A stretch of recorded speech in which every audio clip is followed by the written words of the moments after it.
seemingly suspended head down, directly above me. There is no up or down in zero-G, of course. From Corporal Goebel's vantage point, I was the one hanging upside down.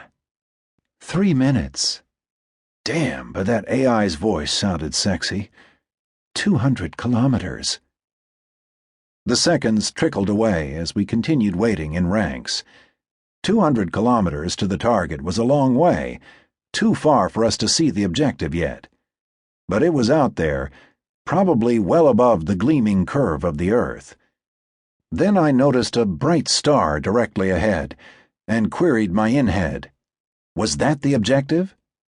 The platoon AI responded by putting a red box around the star, together with a fast-dwindling set of numerals just to one side. Approaching in a lower, higher-speed orbit, we were closing with the target at just over 2 kilometers per second. According to the op plan, the shotgun would fire when we were 10 kilometers from our objective. "Okay, Marines," Lieutenant Singer said. "Listen up. We do this by the book, and we'll come through this alive." Well, most of us, I thought. Maybe. If we were very, very lucky. "Remember to steer for the rock end of the facility," Singer went on. "The donut will navigate itself to the main control hab, and that's where we'll make the breach.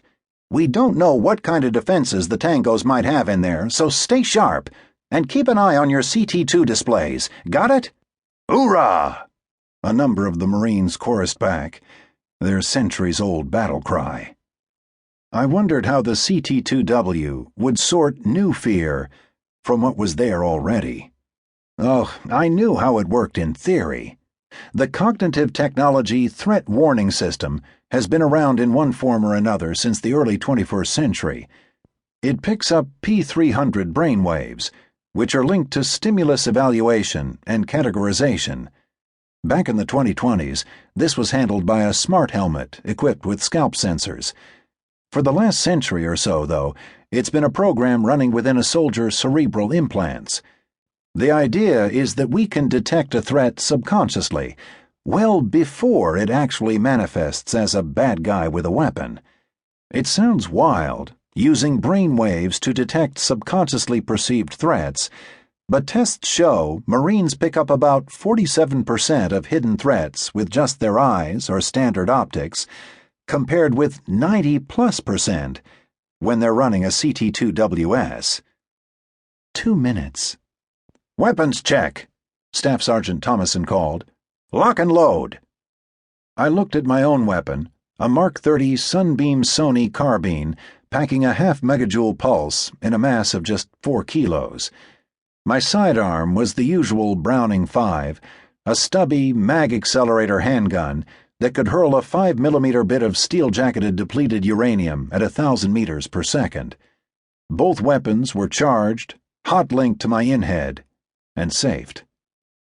There's an old myth that says Navy hospital corpsmen don't go into combat armed.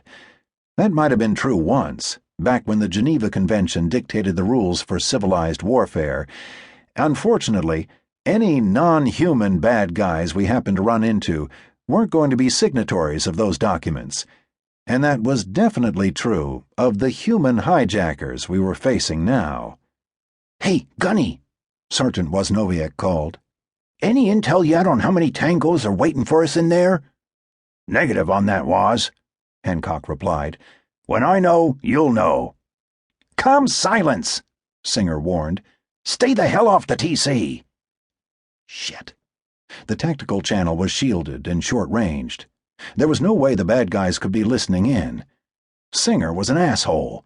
Worse, a wannabe asshole fresh out of the Naval Academy. 1 minute.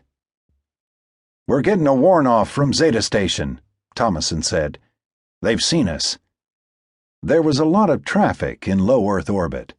The idea had been to slip in close like an innocent cargo tug. Unfortunately, that deception couldn't provide us with cover indefinitely. The station's radar would have been tracking us for long minutes already, and collision avoidance alarms might be going off over there already. 20 seconds, Thomason added, dropping the backrests. Those rigid boards behind